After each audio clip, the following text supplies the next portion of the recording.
Hello दोस्तों, मैं निर्देव शर्मा और आज मैं आपको बताने वाला हूँ कक्षा 12 भौतिक विज्ञान के लेसन नंबर फर्स्ट से टॉपिक कूलाम का नियम।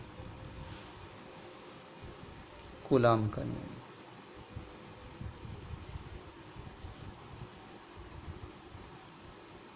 कूलाम का नियम क्या है? कूलाम वैज्ञानिक ने एक बहुत ही शानदार नियम दिया। इस नियम को जो हम कह सकते हैं कक्षा 11 गुरुत्वाकर्षण से रिलेटिव है ये। इस नियम के अनुसार किन्हीं दो स्थिर बिंदु आवेशों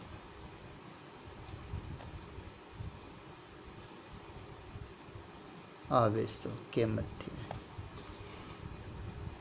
मध्य निर्वात में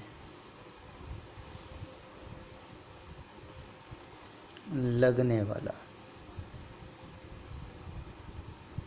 वैद्युत बल, ये वैद्युत बल आकर्षण प्रकृति का भी हो सकता है, प्रतिकर्षण प्रकृति का भी हो सकता है, इसलिए इसको हमने वैद्युत बल कहा है। वैद्युत बल दोनों आवेशों के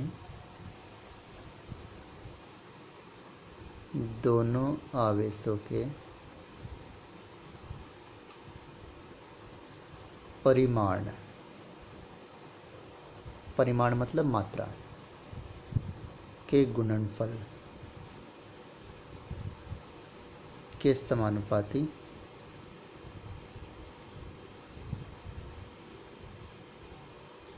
तथा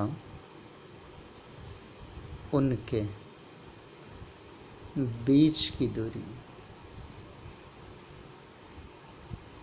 के वर्ग के व्युत्क्रमानुपाती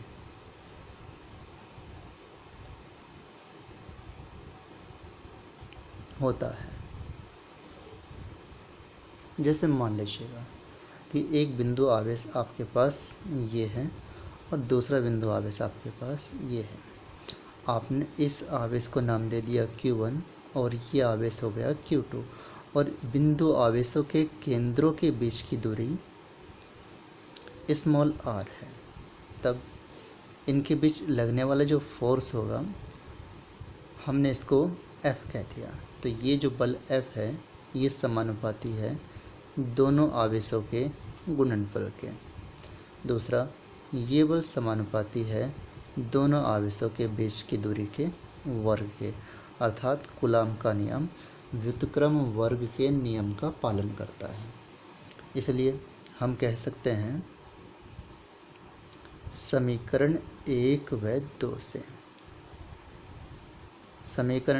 2 से हमारे पास मिल जाएगा F समानुपाती Q1 Q2 divided by R square. अब इस समानुपाती का जो चिन्ह है हमें इसको हटाना होगा। इसको हटाने के लिए हम यहाँ पर कोई कांस्टेंट लगा देते हैं, इसको समानुपाती कांस्टेंट कहा जाता है। इसको हमने K कह दिया। तो ये Q1 Q2 divided by R square. Experiment के आधार पर K की जो है वैल्यू है इसकी वैल्यू को फाइंड किया गया 1/4 पाई एप्सिलॉन नॉट और इस पूरे की जो वैल्यू होती है 9 × 10⁹ न्यूटन मीटर स्क्वायर पर कूलाम स्क्वायर।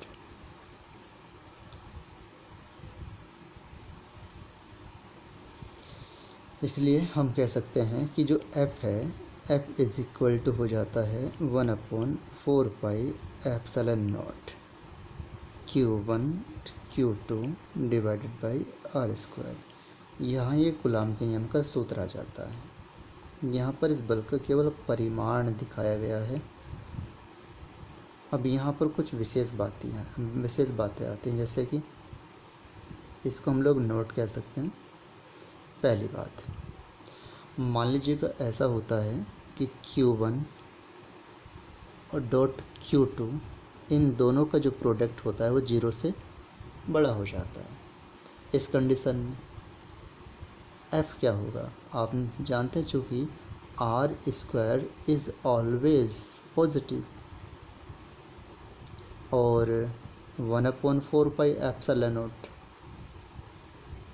तो ये तो एक नियत राशि और धनात्मक राशि है, इसलिए इसका मतलब ये हुआ कि यहाँ पर कि अगर Q1 पॉजिटिव है तो Q2 भी पॉजिटिव होगा,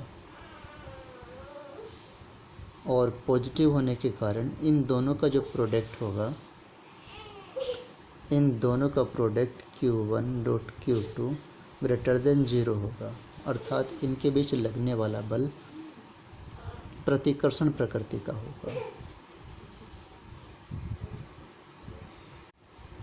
प्रतिकर्षण प्रकृति का होगा। दूसरी कंडीशन हमारे पास ये आती है कि अगर ऐसा हो Q1 dot Q2 less than 0 हो जाए, तो इस कंडीशन में एक चार्ज यदि Q1 पॉजिटिव है तो Q2 नेगेटिव होगा, और ऐसा भी हो सकता है कि Q1 अगर नेगेटिव हो जाए तो Q2 पॉजिटिव होगा। तब इन दोनों का जो प्रोडक्ट होगा Q1 dot Q2 less than 0 होता है। जैसे एग्जांपल के तौर पर हमको बता देते हैं, जैसे Q1 मान लीजिएगा -2 कूलम हो जाता है और Q2 आपके पास में 2 कूलम हो जाता है, तो दोनों का जब प्रोडक्ट हम लोग करेंगे तो -4 कूलम स्क्वायर बैठेगा, जो नेगेटिव राशि हो जाती है। इसलिए इस कंडीशन में जो बल होगा वो आकर्षण, अर्थात दोनों आवेश एक दूसरे की विपरीत प्रकृति के हैं। चूँकि दोनों आवेश विपरीत प्रकृति के हैं, विपरीत प्रकृति के होने के कारण, विपरीत प्रकृति के हैं, इसलिए कैसा बल होगा इनके बीच, इसलिए इनके मध्य कैसा बल होगा, आकर्षण बल होगा, आकर्षण बल।